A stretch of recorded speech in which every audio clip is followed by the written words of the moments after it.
Labour has set out ambitious plans to provide free, full-fibre broadband to every home and business in the country by 2030. Jeremy Corbyn says BT's Openreach broadband business would be brought into public ownership and the ongoing cost of providing the service would be partly funded by a new tax on technology companies such as Facebook and Google.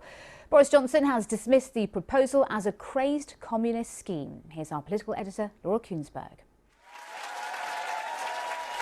Labour has a big giveaway it hopes to connect with you. Fast fibre broadband for everyone everywhere if they win within 10 years' time.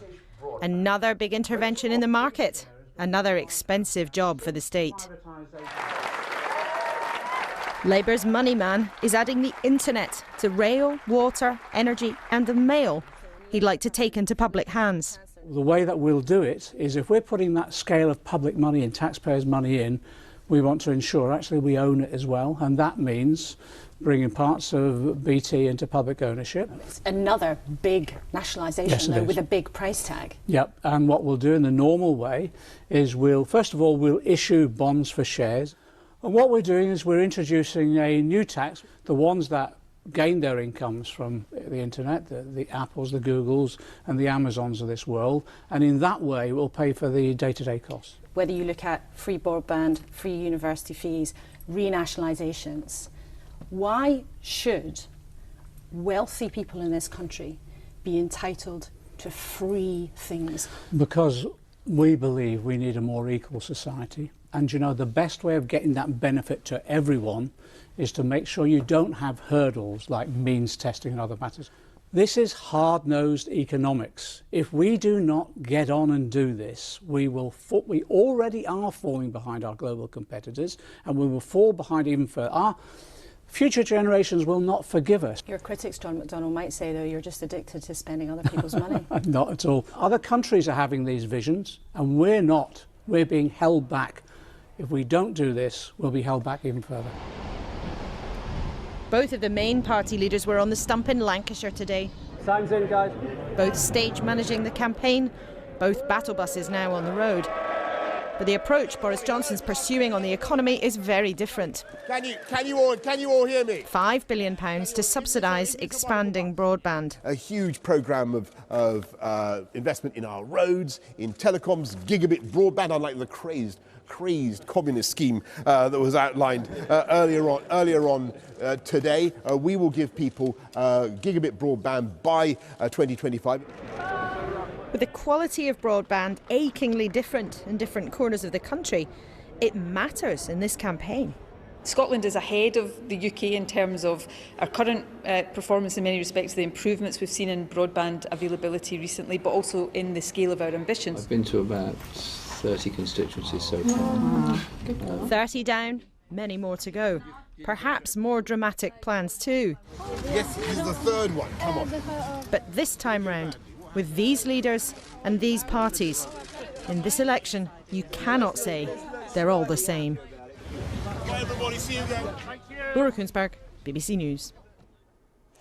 Well, there's been a hostile reaction to Labour's plans from broadband providers and the wider business community, with questions being raised about how much it would actually cost. Our business editor Simon Jack reports on how it could work and how it could be paid for. The UK has some of the slowest average broadband speeds in Europe.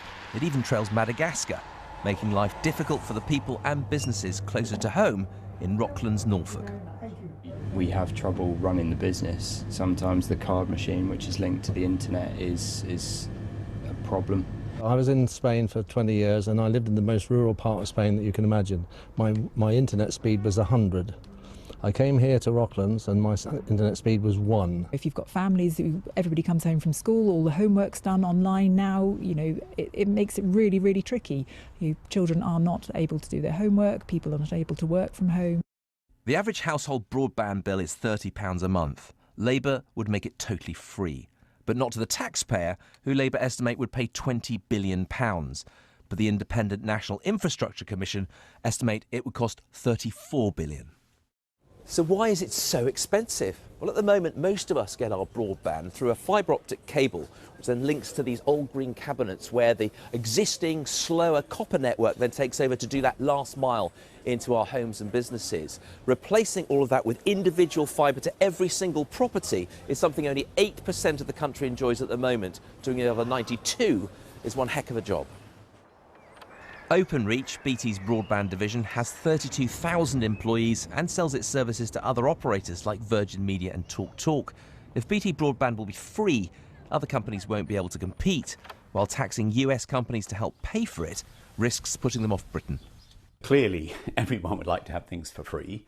You know, even if you classify broadband as a utility, you pay for all your other utilities because you have to have a return. So, you know, I think the cost of that provision is going to be huge. And trying to levy that on taxes on other companies will not be popular, will not encourage investment in this country, which will just create investment uncertainty. Labour say they hope to come to an arrangement with BT's competitors, and if they can't, they may nationalise them too. Melvin, it's me. Do you know anything about this BT share offer? Eh? Millions of people own shares in BT, either directly since privatisation in the 1980s or through their pension funds. Labour say Parliament will decide how much they'll get for them, meaning savers and pensioners may get less than market value. All parties agree that faster broadband is essential. That's where the agreement ends. Simon Jack, BBC News. Let's take a look at some of today's other election news. The Liberal Democrats say they would invest heavily in tackling climate change if they're elected to power. They want to spend £100 billion over 5 years in areas such as clean energy and transport and home insulation. And they reiterated their decision not to go into any kind of coalition in the event of a hung parliament. The Green Party, meanwhile, has pledged to introduce a universal basic income by 2025 to replace the current universal credit system. It would see every adult receiving a minimum of £89 per week, and they